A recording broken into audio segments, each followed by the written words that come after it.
Oh, Tim from Fairplay now on the 7th of April 2022, and just for a laugh I thought today I'd engage in an activity which is highly frowned upon here in 2022.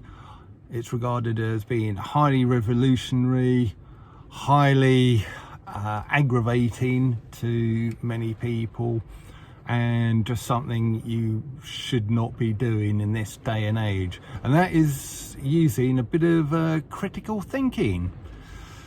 So I'm going to use this in relation because the big news this week has been these events in Bucha or Bucha in the Ukraine, however it's pronounced, and apparently there's been a sort of big massacre there by withdrawing Russian troops upon innocent Ukrainians, which, by the way, if that pans out to actually be true, it's obviously a tragedy and obviously something that should be very much condemned.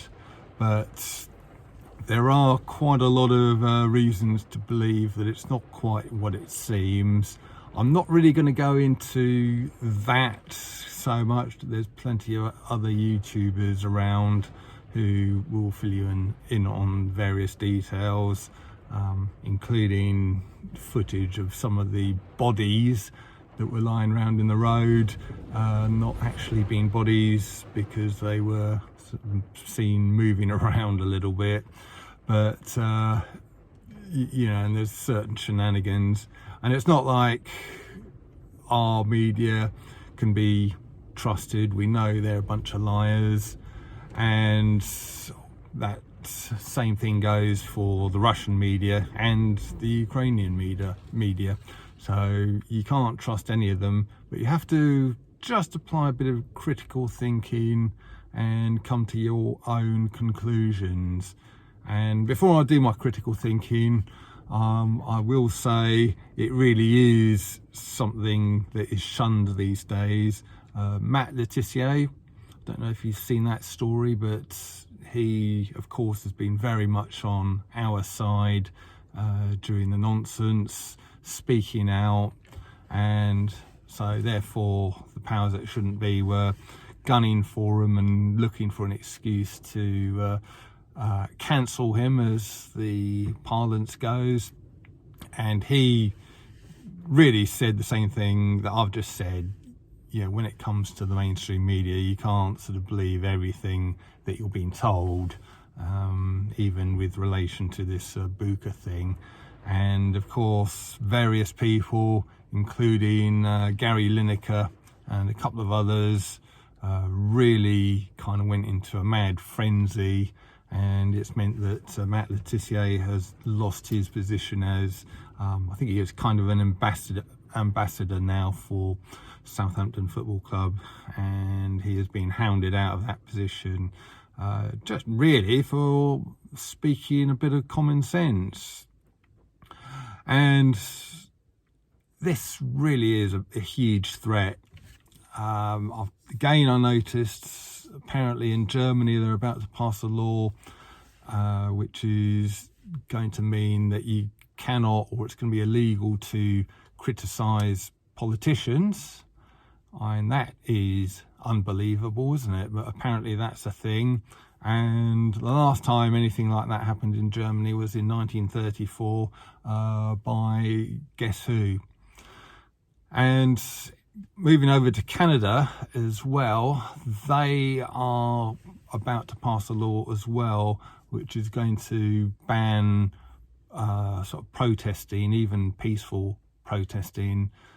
You know, if it's going to be on pavements, on roads, in public places, etc., it's going to be banned. And that's obviously in response to the whole sort of trucker convoy that there was in Canada a month or two ago. So they certainly are ramping things up, and it really is fast becoming a dystopian future, isn't it, where you cannot speak out against anything, protest against anything, certainly not against the sort of mainstream, the government and the narrative, for fear of, well, you know, sort of severe consequences. I think in Canada, you could be looking at, I think I saw it's $100,000 or $200,000 fine or something like that for protesting. So yeah, absolutely ridiculous, isn't it? And to be honest with you, I'd be more worried about this, yeah, let alone any kind of lurgy. Really, you need to be more worried about this creeping totalitarianism, because it does seem the powers that shouldn't be are more and more and more intent on it.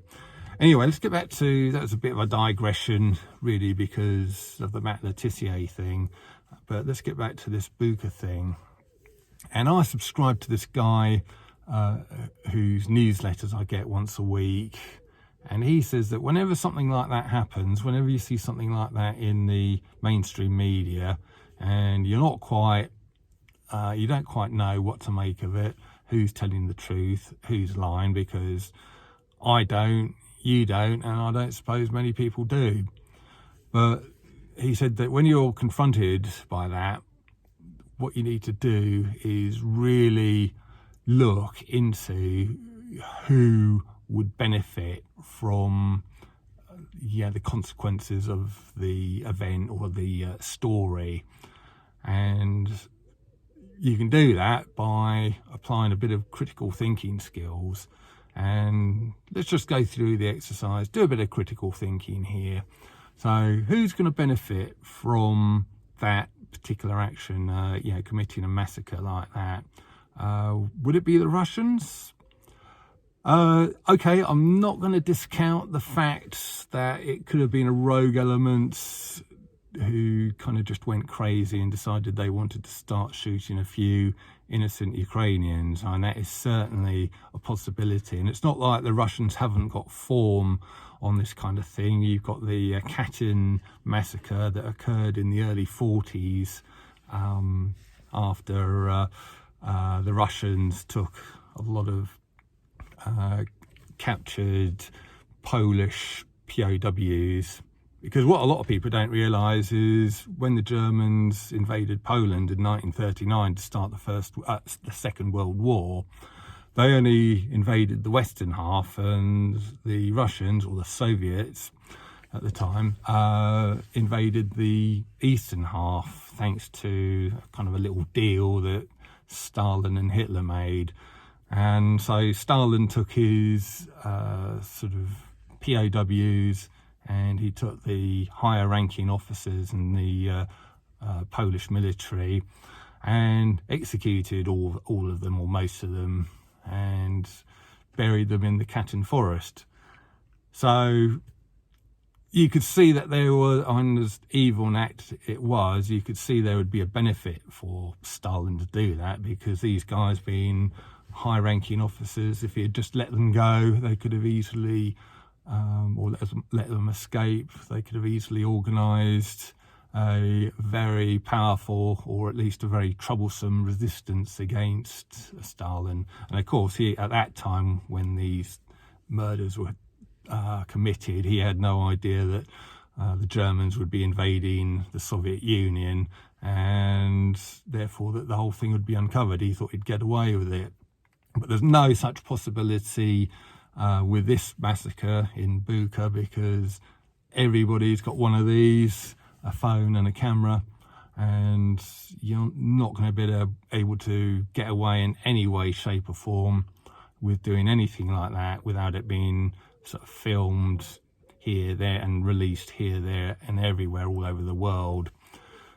And it's hard to see what benefit there would be for the Russians to do such a massacre, because given the fact that it's going to be found out and documented and spread, the only thing it's going to do is really kind of drag the Russian name, the sort of the Russian cause through the mud, isn't it?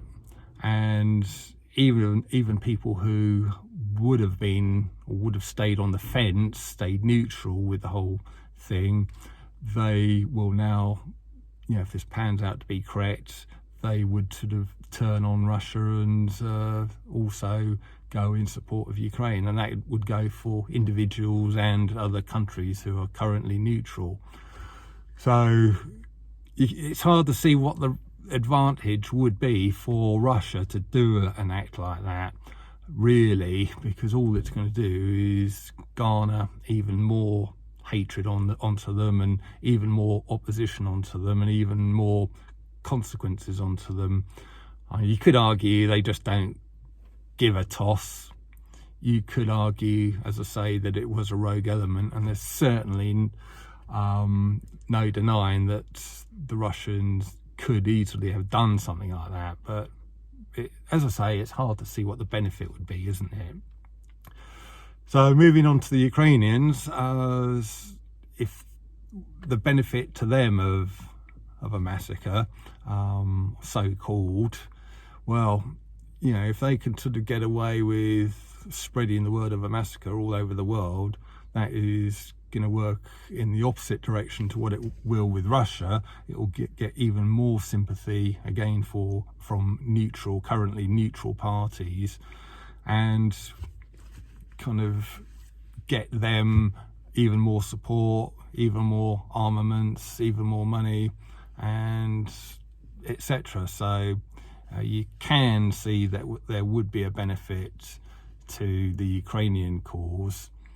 And the other lot, the powers that shouldn't be, well, of course, it would be beneficial to them as well, because before this massacre thing, I think it's starting to get to the stage where the interest in the whole Ukrainian-Russian war thing would perhaps have started to wind down a little bit. Tension would have moved elsewhere, whereas kind of a war crime, a massacre, kind of keeps it firmly in place, doesn't it?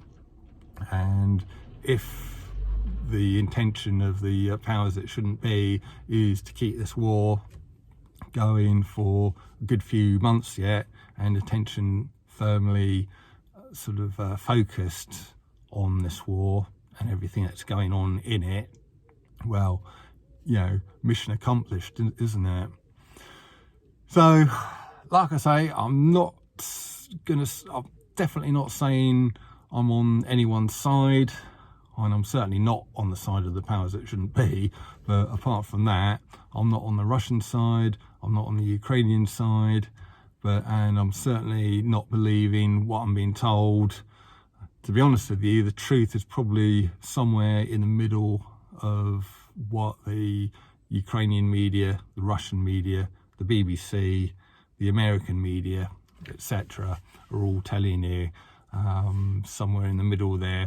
And who knows, but just by using that little trick of critical thinking, just, yeah, who's going to benefit from this the most? And from my perspective, well, it's really the powers that shouldn't be, isn't it? Anyway, I'm going to leave it there. A bit of a controversial one, especially as critical thinking and questioning the narrative and doing what I've just kind of been doing over this last sort of 14 minutes or so is a highly kind of rebellious act these days, it seems. So I'm going to give it a rest now. Back tomorrow. Tim from Fair Play Now. Thanks for watching.